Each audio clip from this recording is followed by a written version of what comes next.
தமிழ்நாட்டின் கடலோரத்தில் 11ஆம் தேதி அப்போ உங்களுக்கு டெல்டா மற்றும் வடகடலோரத்தில் மழை எப்போ இன்றைக்கு 8ஆம் தேதி நாளை 9ஆம் தேதி வாய்ப்பில்லை, தென் மாவட்டங்களுக்கு மட்டும் இருக்கும்.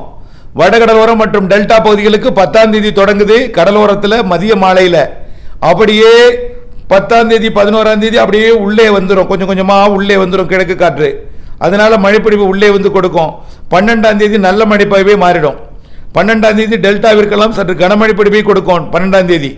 அதே நேரத்தில் 12, 13 தேதிகளில் உள்பகுதிகளிலையும் மழை பொழிவை கொடுக்க தொடங்கினோம். இதை காலை அறிக்கையிலே சொல்லியிருக்கோம். 12, 13 மேற்கு மாவட்டங்கள் உள் மாவட்டங்களுக்கும் மழை பொழிவை கொடுக்க தொடங்கினோம் 12, 13ஆம் தேதி. இன்னும் 14ஆம் தேதி இன்னும் கொஞ்சம் தீவிரமடையும். 14ஆம் தேதி தான் தாழ்வு பகுதியாக போகிறது. அது வரைக்கும் அளவாக பெஞ்சிக்கிட்டு இருக்கும் கிழக்கு காற்று மழை. கிழக்கு காற்று மழை தொடர் மழை பொழிவை கொடுக்காது. எங்கே வெப்பம் இருக்கோ அங்கே போய் பெய்யும். ஏன்னா வருவது வடகிழக்கிலிருந்து வரக்கூடிய காற்று, அதில் கொஞ்சம் குளிர் இருக்கும். அதாவது மியான்மர் பகுதியிலிருந்து மன்னிக்கவும், கொல்கட்டா மற்றும் வங்கதேச பகுதியிலிருந்து வரக்கூடியது, அதாவது வங்கக்கடலோட வடக்கு பகுதியிலிருந்து வரக்கூடியது. அப்போ இமயமலையிலிருந்து வந்து சுற்றி கொண்டு வரக்கூடிய காற்று அது கொஞ்சம் குளிர் இருக்கும். வெயில் வந்தோன்னா மழை வரும்.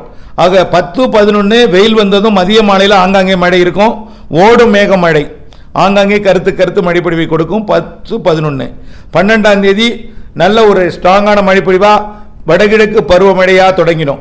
எப்போ 12ஆம் தேதி 13ஆம் தேதி 14ஆம் தேதி. ஆனாலும் டெல்டா தென் மாவட்டங்களுக்கு தென்கடலோரத்துக்கு கொடுக்கும். அப்படியே படிப்படியாக 13, 14 உள்ள வரும். மேற்கு தொடர்ச்சி மலை மாவட்டங்களுக்கு வந்துடும். பிறகு 16, 17, 18 நல்ல மழைப்பொழிவை கொடுக்க தொடங்கினோம். உடனடியாக உங்களுக்கு கொட்டி தீர்த்துறாது. 15, 16, 17 தான் ஓரளவிற்கு நல்ல மழைப்பொழிவை எல்லா மாவட்டங்களுக்கும் கொடுப்பதற்கு முன்னேறி வரும். அந்த நிகழ்வே இங்கே கரையோரமாக நீடித்து கொண்டு 19ஆம் தேதி வரை நீடித்து கொண்டிருந்து நல்ல மழைப்பொழிவை கொடுத்து கொண்டே இருக்கும். 15லிருந்து 19 வரை நல்ல மழைப்பொழிவை கொடுக்கும். அனைத்து மாவட்டங்களுக்கும் கொடுக்கும்.